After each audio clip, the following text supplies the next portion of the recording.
Say whatever you want about Danmachi or Dungeon Girl, I truly do love this series. It always just gives me great joy, and it's just something so fun to watch on a Friday. And just watching these episodes that's now came out with this anime season, it's reminded me of how much I really loved this series, and just how I miss just the dumb fun that Dungeon Girl really is. But there is a lot in this episode that needs to be talked about and clarified, and I feel like some are kind of gonna misunderstand some of the elements that this episode set up when it comes to mythology. Now, as I've already said in the past, when it comes to mythology, it's one of the big reasons why I like this series. I'm drawn to mythology. I do like little references and stuff that is constantly applied here and there throughout different stories, like especially with Apollo and how, you know, we got his introduction kind of in this season with him being in a whole, you know, hall, like a banquet and all that. We see dance and music, which references the god, you know, Apollo the god, and seeing how within this episode, the downfall of his family, what happened, it actually makes a lot of sense, because it actually is a story from mythology that many would easily forget or not even understand if they are not, like, told it or reminded when I'm doing this. So basically, there was a character within this episode called Cassandra. And Cassandra is a very iconic female in Greek mythology.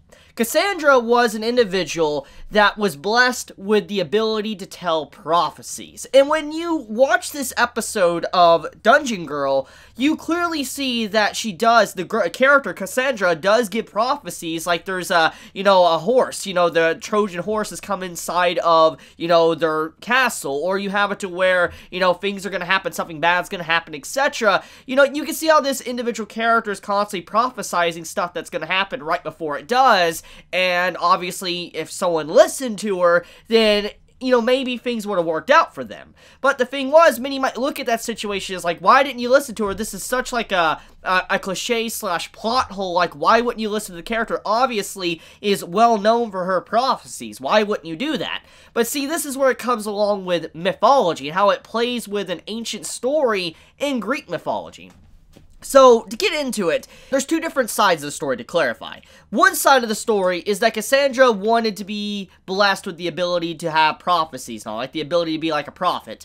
And so, because of that, she made a deal with Apollo, and she was supposed to lay with Apollo, and then Apollo would bless her with that power. The thing is that right before she was to lay with him, like the last minute, basically, getting into the bedroom and all that, she backed out. But obviously, Apollo, he was a very angry god, and so, you know what, he decided to do something that was very spiteful. He decided to give her the power she wanted, but he made it to where no one would ever listen to her prophecies. No one would ever believe her slash listen to them, and so she had this great power that could see the future or, you know, have prophecies, but nobody would ever listen to him. So her power was effectively useless almost in anyone else's hands. Nobody would listen to her, so she couldn't be helpful whatsoever. And that is one side of the story. But another side of the story is that Cassandra was someone that was laying asleep one night. Apollo came in, and obviously she denied him, like, no, and he then cursed her. So there's two sides to that story. But the point is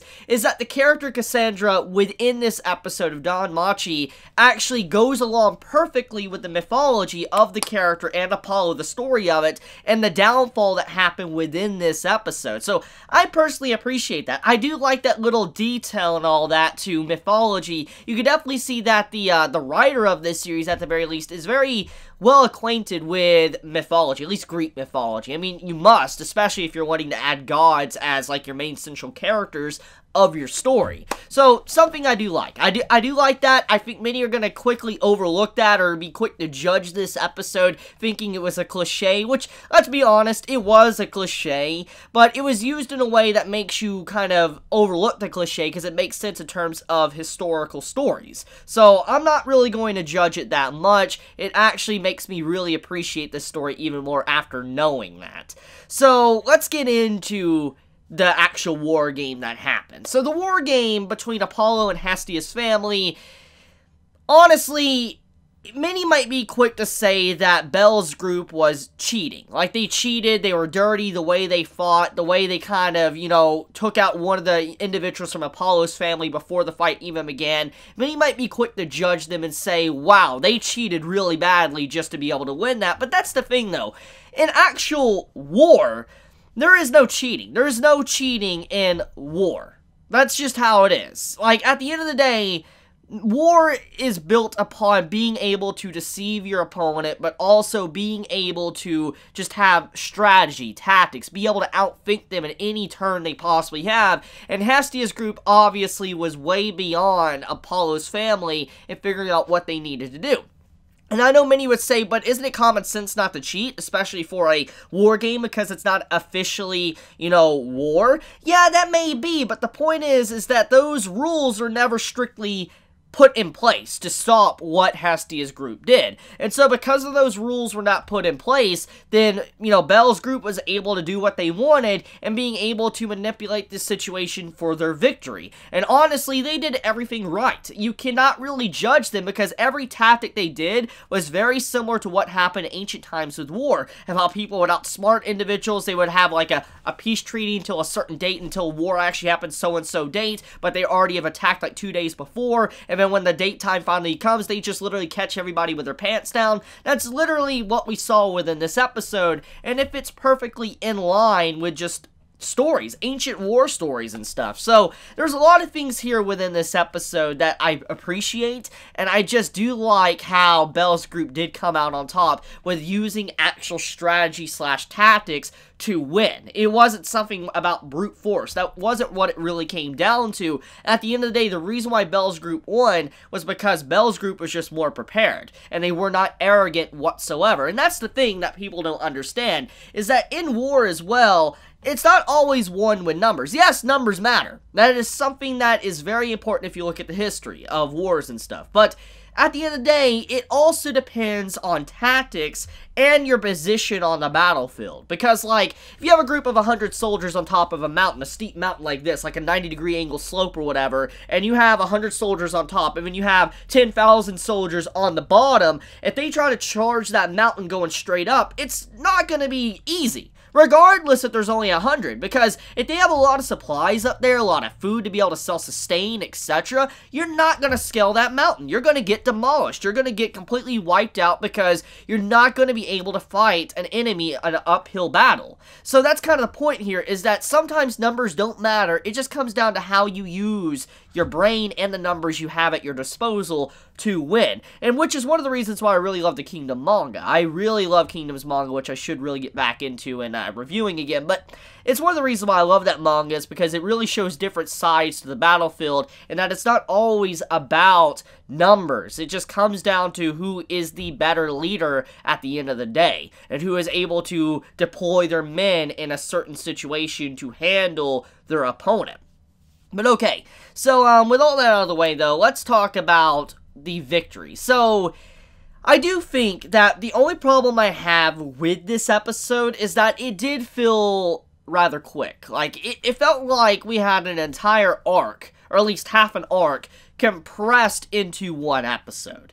Now, I got the point of what this episode is about, and I don't think we need, like, 10 episodes on this content within this episode, but I do feel like this episode was rushed to a certain extent, because just the whole War Games was literally settled in one episode. And, you know, the past few episodes has kind of been building up to this, and so after all of that, all the build up, you have it to where it's handled in one episode. You're like, what? Like, that felt rather quick. Like, really? Just to win the war game that simple? Just, all it took is one episode to really determine who was the victor, which, I mean, I guess it's okay. I guess we can finally get to the main content of the story, which is actually getting back into the dungeon and seeing, you know, Bell progress as an individual. But even then, though, you just fill the war games at the very least would have been at least 2 episodes, but it wasn't. It was just 1 episode, and Hestia's group actually won, which their victory, by the way, I think is definitely a good one,